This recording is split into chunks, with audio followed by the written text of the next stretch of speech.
Hello everyone. तो हम हैं राम आश्रय मेमोरियल एजुकेशन सेंटर। जी हाँ, मैं एक संस्था का संचालन करता हूँ जिसका नाम है राम आश्रय मेमोरियल एजुकेशन सेंटर। हमारी 2 ब्रांचेज़ हैं जो कि घाटमपुर में चलती हैं और ये मेरा स्कूल मेरे पापा के द्वारा शुरू किया गया और 2007 में जब मेरे पापा ने ये स्कूल शुरू किया, तो वो स्कूल चलता रहा, कई सालों तक चलता रहा। और आज जो ये कहानी हम कहने आए हैं, ये मेरी और मेरे पापा की कहानी है। तो यहाँ पे सब लोग अपने-अपने प्रेम के बारे में बात कर रहे हैं, अपने-अपनी जीवन के अनुभव बता रहे हैं। तो मेरे और मेरे पापा की प्रेम कहानी आज मैं आपके सामने बताने जा रहा हूँ। तो जब मैं शुरुआत हुई मेरे जीवन की, तो ऐसा सुनते हैं कि हम हर समय अपने पापा की गोद में भागते थे। हर समय उनकी तरफ भागना चाहते थे, हर समय उनकी गोद में ही रहना चाहते थे। और तमाम बच्चों की तरह उनके साथ खेलना चाहते थे, उनके साथ समय बिताना चाहते थे। और वो अपनी बेरोज़गारी को पीछे छोड़ते हुए जब मुझे देखते थे, तो मुझसे कभी भी अपने तमाम परेशानियों का ज़िक्र नहीं करते। और आकर के अपनी उन तमाम परेशानियों को अपने चेहरे की मुस्कुराहट से, जो कि आज मैं अपने बच्चे के सामने जाता हूँ, तो उन तमाम परेशानियों को छोड़ करके उससे मुस्कुराता हूँ, उसके सामने हँसता हूँ, उसको खिलाता हूँ। तो जैसे-जैसे मेरा जीवन आगे बढ़ा और जब किताबों का हाथ में साथ आया, तो जैसे आज के माता-पिता हैं, ऐसा कहा जाता है कि बच्चों को प्रेशर मत दो, बच्चों को डाँटो नहीं, बच्चों को पढ़ने के लिए प्रेशर नहीं करना चाहिए। कुछ इसी तरह से मेरे पापा भी थे, लेकिन जब उन्होंने मेरे लक्षणों को देखा कि इसको अगर डाँटा नहीं तो ये तो बिल्कुल नहीं पढ़ेगा, तो उन्होंने अपना रुख बदला और हाथों में डंडे का इस्तेमाल करना शुरू कर दिया। और तभी से जो मेरा रुख था पापा की तरफ से होके दूसरी तरफ हो गया। और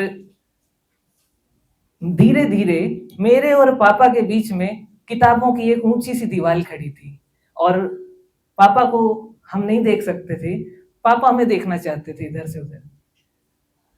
और इस दीवार को हटाने के लिए उन्होंने कई प्रयास किए, खुद को बुरा बना करके हमें अच्छा बनाने के लिए खुद बुरा बन गए वो। और समय आगे बढ़ा, उनकी सलाह हमें तंज लगने लगी और समय और आगे बढ़ा, तो बात है 2013 की, उनको माउथ कैंसर हो गया। माउथ कैंसर हो गया, उसमें उनको तो शुरुआत ऐसे हुई कि जैसे आम मर्द होते हैं घरों के, जो कि अपनी सेहत का बिल्कुल नहीं ध्यान रखते, पूरे घर की सेहत को फर्स्ट प्रायोरिटी देते हैं। तो उन्होंने अपनी सेहत का, उनके दाँत में एक छोटा-सा उभार नज़र आया उनको, ऊपर दाढ़ की तरफ, और उन्होंने सोचा कि होगा कुछ ऐसे ही। तो गवर्नमेंट हॉस्पिटल में जाकर के उन्होंने ऐसे ही दिखा लिया और कुछ एंटीबायोटिक्स ली। कुछ 1-2 हफ्तों बाद वो सूजन और बढ़ गई और वो बोल नहीं पा रहे थे। तो हम लोगों ने इसके लिए ट्रीटमेंट करना शुरू किया और ट्रीटमेंट के लिए हम लोग बॉम्बे गए, बॉम्बे में भी दिखाया। वहाँ पे बताया गया कि इनका ऑपरेट करेंगे, अगर ऑपरेशन करेंगे, तो ये फिर से इनकी उम्र थोड़ी बढ़ जाएगी। ज़्यादा तो नहीं, थोड़ी उम्र बढ़ जाएगी। और अभी यहाँ पे जितने भी लोग हैं, गिव मी अ चीयर, सब लोग अपने पापा को सबसे मजबूत आदमी मानते हैं, है ना? और यहाँ पे कोई भी उनको रोते हुए नहीं देखता होगा, या कभी भी जीवन में कितनी भी बड़ी परेशानी आ जाए, वो उनको कमज़ोर नहीं देखा होगा। और क्या होगा जब वो दर्द में आपसे रोएँ? तो जब वो दर्द में आपसे रो रहे हैं, अपने दर्द की सीमा का असीम बखान नहीं कर पा रहे हैं, दर्द केवल चीखों के रूप में आपके सामने प्रकट हो पा रहा है, तो उस समय आप खुद को बड़ा मजबूर मानते हैं।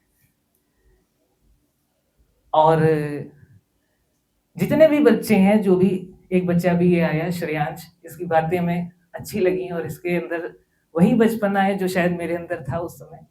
और वो बचपना तो कब का खो के आया हूँ मैं, और आज अभी इस महफ़िल में जो बोलने आया हूँ, वो मेरी और मेरे पापा की प्रेम कहानी, जो कि शुरुआत जिसकी बहुत प्रेम और बीच में एक पूरी फिल्म है, इमोशन, ट्रेजेडी और एक्शन तो बाप और बेटे के बीच में रहता ही है। सभी को पता है, जितने भी लड़के हैं, तो बाप और बेटे के बीच में जो एक्शन होता है वो तो बहुत बेहद जरूरी है। बिना एक्शन के लड़कों को उतना मजा भी नहीं आता। और तो मेरे पापा ऐसे धीरे धीरे मैंने देखा कि वो वीक हो रहे हैं। और देखिए क्या होता है, लोग कहते हैं हमने बड़ा खराब समय देखा है, लेकिन खराब समय असल में वो नहीं है कि जब आप दुनिया की परेशानियों से गुजर रहे हैं। खराब समय वो है जब आपका चेहरा दूसरी तरफ मुड़ जाए, जब आपकी आंखें से पस बहने लगे, जब आपको कानों से सुनाई देना बंद हो जाए और जब आपको आंखों से दिखाई देना।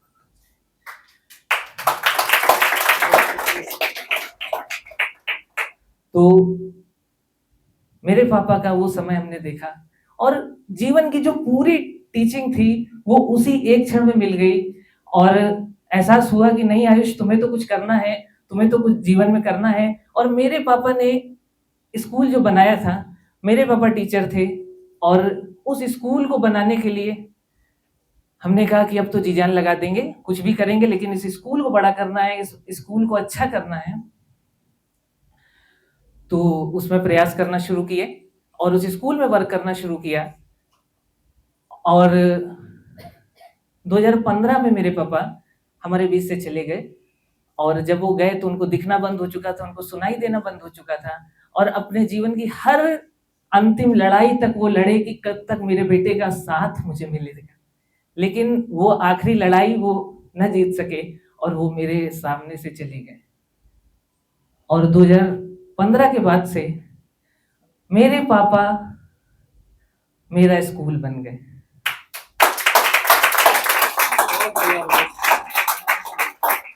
और उस स्कूल में मैंने काम करना शुरू किया। और होता क्या है कि अभी यहाँ पर हम लोग आए हैं, तो जैसे ये शो है, तो हम लोग इस शो के एक ट्रस्ट करके आए। हालांकि माइक से जिन लोगों को प्रेम है, इस शो ने उनके लिए एक बहुत अच्छा काम किया है कि कानपुर जैसी जगह में एक ऐसा माध्यम क्रिएट किया है जिससे कि कोई एक व्यक्ति या एक बच्चा, श्रेयांश जैसा कोई बच्चा, आकर के स्टेज में अपनी बात कह सके। तो ये बहुत अच्छी बात है। इनके लिए, देव जी के लिए एक बार बहुत अच्छे से आपको सराहना मिली। और इस तरह इसको बंद मत करिएगा, कभी भी इसको कंटिन्यू करिएगा। कोई सपोर्ट हो आप मुझे बताइएगा, ठीक है? तो आगे चलते हैं। तो 2015 में जब मेरे पापा एक्सपायर हो गए, तो जो फाउंडर थे वो चले गए, तो लोगों ने अपने बच्चों को हटा लिया। और जब वो थे स्कूल में तो कुछ 250 स्टूडेंट्स थे स्कूल में, और स्कूल में बच्चे जो बचे वो मात्र 40 स्टूडेंट्स बचे। और उन 40 स्टूडेंट से हमने और मेरी मम्मी ने ये रास्ता शुरू किया, और इस यात्रा को हम अपनी तीर्थ यात्रा मानते हैं। और इस यात्रा को करने में जब हम लोगों ने शुरू किया, तो देखिए क्या होता है, सेम वैसे ही है जब हम लोग स्कूल में सोचते थे कि इस बार तो एग्जाम में फोड़ दूंगा, इस बार तो ऐसी पढ़ाई करूंगा कि फर्स्ट ही आना है। लेकिन जब किताबों के पास बैठते हैं तो रियलिटी समझ में आती है कि इतना हमारा मन लगता नहीं है जितना हमने सोच लिया था कि फोड़ देंगे। इतना मन तो लगता नहीं है हमारा। और तो जब रियलिटी में, जमीन में उतरो, ग्राउंड वर्क, तो ग्राउंड वर्क क्या है कि एक स्कूल जिसमें आप अगर प्रिंसिपल सीट में टचअप करके अच्छे से बाल खींच करके बैठ जाएंगे और आप ये सोचे कि वो स्कूल चलने लगेगा, बिल्कुल।